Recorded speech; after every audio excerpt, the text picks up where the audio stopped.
अगर आपने किसी से प्यार किया है ना, तो हमारे चैनल को ज़रूर सब्सक्राइब करना।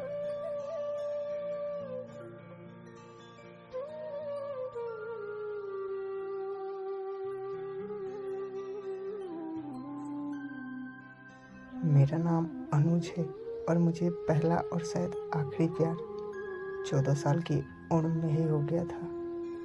मैं उसमें 10वीं कक्षा में पढ़ता था। प्यार करने के हिसाब से उम्र शायद कम थी, पर क्या करे जनाब, आजकल तो मोहब्बत इसी उम्र में हो जाया करती है। तो मॉडर्न ज़माने के आधार पर मुझे भी हो गई थी। मुझे मेरा पहला प्यार मेरी ही कक्षा में पढ़ने वाली अनाया नाम की लड़की में नज़र आता था। जितनी खूबसूरत उसका नाम था, उससे कहीं ज़्यादा खूबसूरत वो थी। उसकी उम्र लगभग 14 या 15 वर्ष की रही होगी। अनाया बड़े घर की लड़की थी। उसके पापा सरकारी डॉक्टर थे। इस हिसाब से वे पैसे वाले लोग लगते थे। मैं मन ही मन उसको दिल दे बैठा था, पर हमेशा कहने से डरता था। मेरे पिता एक किसान थे। हमारे घर के हालात समान ही थे, इसलिए शायद इस फर्क की वजह से भी कभी हिम्मत जुटा नहीं पाया। पर जो भी हो, इन सब के चलते मेरी एक आदत में काफ़ी सुधार आ गया था। पहले मैं स्कूल ना जाने के लिए तरह तरह के बहाने बनाता था, लेकिन उन दिनों सही वक्त पर तैयार होकर चुपचाप स्कूल चला जाता था। मम्मी पापा सोचते थे ये अनुज ही है ना, पर फिर सोचते थे कि चलो जो भी हो, लड़का सुधर तो गया, शायद बोर्ड एग्ज़ाम का असर है। पर उन्हें क्या पता था कि मैं तो प्यार के कॉलेज में दाखिला ले चुका था। समय हाथों से कब फिसलता जा रहा था, पता ही नहीं चल पा रहा था। पर मैं कभी भी उसको अपने दिल के हालात सुनाने में कामयाब नहीं हो पाया। पर जब उसकी नज़र कहीं और होती तो चोरी छुपे मैं उसको देख लिया करता था। कभी कभार तो उससे बात करने के लिए मैं उसके पास जाता, पर जैसे ही उसके पास पहुंचता, किसी ना किसी पढ़ाई के टॉपिक पे बात करके वापस आ जाता था। पर मेरे दिल में क्या है उसके लिए, इन सब बातों से वो बिल्कुल अनजान ही रही थी। अब तक हम 10वीं पास कर चुके थे। हम अपने अपने रिपोर्ट कार्ड लेने स्कूल गए थे। ये हमारे स्कूल का आखिरी दिन था। उसी दिन मुझे पता चला कि अनाया के पापा का ट्रांसफ़र दूसरे शहर में हो चुका है। वो अब आगे की पढ़ाई किसी और शहर में जाकर करेगी। मुझे तो शुरू से ही पता था कि मेरे पापा भी मुझे आगे की पढ़ाई करने के लिए किसी और शहर में भेजने वाले हैं। मतलब अब शायद ज़िंदगी में हम कभी नहीं मिल पाएंगे। अनाया के लिए मेरे दिल में प्यार आज भी उतना ही था। मेरा दिल बैठा जा रहा था, ये सोचकर कि वो मुझसे दूर जा रही है। सभी दोस्त एक दूसरे से गले मिल रहे थे, एंजॉय कर रहे थे, पर मैं अपने आंसू छुपाया फिर रहा था। मैंने देखा अनाया भी अपने फ्रेंड के साथ काफ़ी खुश थी। उसके चेहरे की खुशी देखकर मेरे चेहरे पर भी खुशी उभर आई।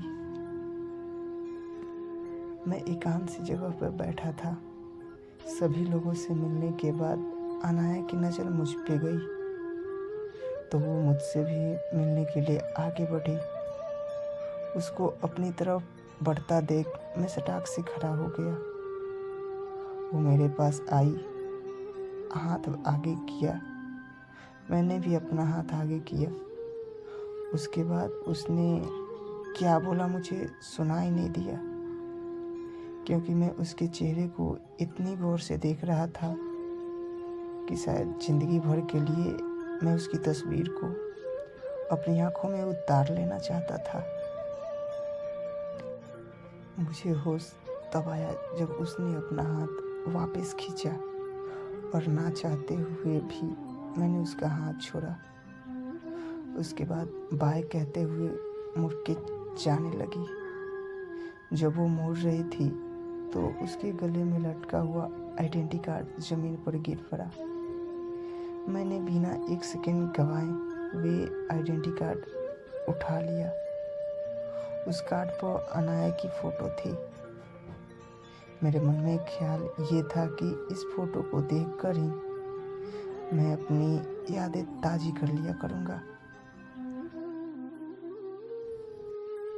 किसी तरह से पैसे का जुगाड़ करके मेरे पापा ने मुझे पढ़ने के लिए सिकोहाबाद से बाहर भेज दिया। अनाया भी अपने परिवार के साथ दूसरे शहर में चली गई। मैं हमेशा के लिए अनाया से जुदा हो चुका था। समय को कौन पकड़ सकता है। समय बीतता गया। मैंने अपनी पढ़ाई पूरी कर ली और एक कंपनी में अच्छी तनख्वाह पर नौकरी भी कर रहा हूँ। जिंदगी की लगभग सारी ज़रूरतें पूरी हो रही थी, पर फिर भी जिंदगी में कहीं ना कहीं कमी हमेशा खलती थी। उस कमी का नाम था अनाया। काफ़ी जदोजहद करने के बाद भी मैं अनाया का पता नहीं लगा पाया। बस उसका खिलखिलाता चेहरा जो मैंने आखिरी बार देखा था मेरे नज़रों के सामने रहता था। अब तो काफ़ी बदल चुकी होगी। हो सकता है कि वो मेरे सामने से गुजर जाए तो भी मैं उसे पहचान नहीं पाऊंगा।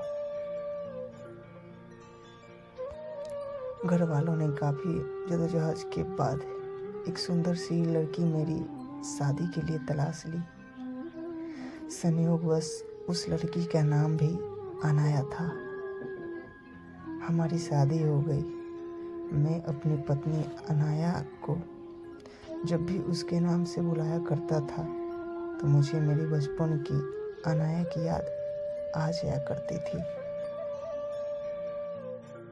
अपनी पत्नी के चेहरे में मुझे मेरे बचपन के प्यार का चेहरा दिखने लगता, लेकिन फिर भी मैं आज तक कभी भी अपनी पत्नी को ये महसूस नहीं होने दिया कि मैं आज भी किसी और से बेइंतहा मोहब्बत करता हूँ।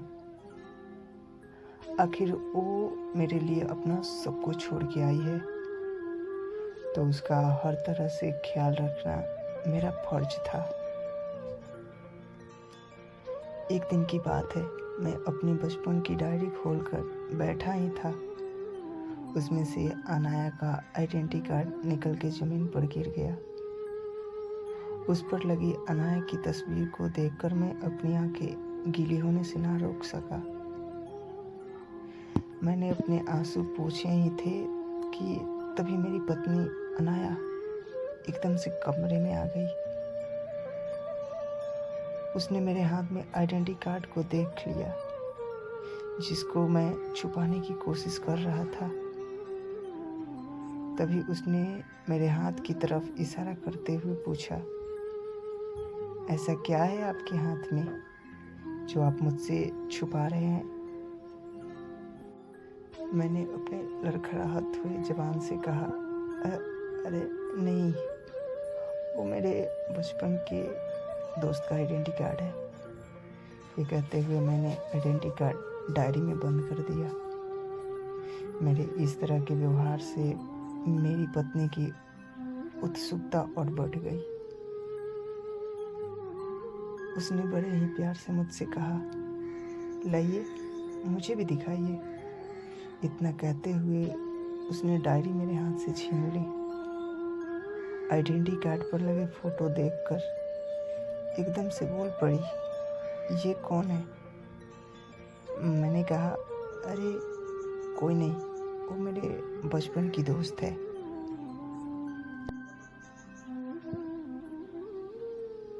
फिर वो एकदम से बोल पड़ी, मैं भी तो बचपन में ऐसे ही दिखती थी, ये तो शायद मेरा ही फोटो है। अरे हाँ हाँ, सरस्वती विद्या मंदिर, यही तो मैं पढ़ी थी। अरे ये तो मेरा ही बचपन का फोटो है। इतना सुनने के बाद मैं तो एकदम सुन्ने हो गया। मुझे लगा मानो मैं कोई सपना देख रहा था। कहीं ऐसा ना हो कि मैं खुशी से पागल हो जाऊं। मैंने उससे फिर पूछा, सच में ये तो तुम्हारी फोटो है? उसने अपनी बात पर जोर देते हुए कहा, हाँ बाबा पक्का, ये मेरी ही फोटो है। पर यह तुम्हें कहाँ से मिली? मैं छूटते ही बोल पड़ा, मैं तो इस लड़की से बचपन से प्यार करता हूँ। इतना बोलते ही मेरी आंखों से आंसू की गंगा जमुना निकल पड़ी। उसके बाद मुझे और यकीन दिलाने के लिए मेरी पत्नी यानी अनाया ने मुझे अपनी पर्सनल डायरी दिखाई, जिसमें उसके कई सारे बचपन के फ़ोटो लगे हुए थे। अब तक मुझे यकीन हो चुका था कि ये वही अनाया है जिसे मैं बचपन से प्यार करता था। उसके बाद अनाया ने मेरे आंसू पोंछते हुए मुझे अपनी बाहों में भर लिया, क्योंकि वो भी जान चुकी थी कि मैं उसको अभी से नहीं, बचपन से प्यार करने वाला पति मिला हूँ। उधर मैं मन ही मन भगवान को बार बार शुक्रिया अदा कर रहा था कि उसने मुझे मेरा प्यार हमेशा हमेशा के लिए लौटा दिया है। अब मैं उसे यानी अपनी पत्नी अनाया, जो कि मेरा बचपन का प्यार था, उसको ज़िंदगी भर के लिए मैं अपनी बाहों में कैद करना चाहता था। उसके बाद हमने अपने बचपन की सारी यादें ताज़ा की। दोस्तों, आपने तो सुना ही होगा, जब आप किसी को शिद्दत से मोहब्बत करते हैं तो पूरी कायनात उसको आपसे मिलाने की कोशिश करती है, और शायद यही मेरे साथ भी हुआ था। हेलो दोस्तों, ये स्टोरी आप सबको कैसे लगी हमें कमेंट बॉक्स में ज़रूर बताना। अगर आपके पास भी ऐसी स्टोरी है तो आप उसे लिखिए और हमारे पास सेंड कीजिए, हम उस पर ज़रूर वीडियो बनाएंगे। हमारा इंस्टा आईडी आपको डिस्क्रिप्शन बॉक्स में मिल जाएगा। अगर आप सबको ये स्टोरी पसंद आए हो तो लाइक, कमेंट, शेयर और चैनल को सब्सक्राइब ज़रूर करना, ताकि जब भी हम अपना नेक्स्ट वीडियो अपलोड करें सबसे पहले आप तक पहुँचे। तब तक के लिए बाय।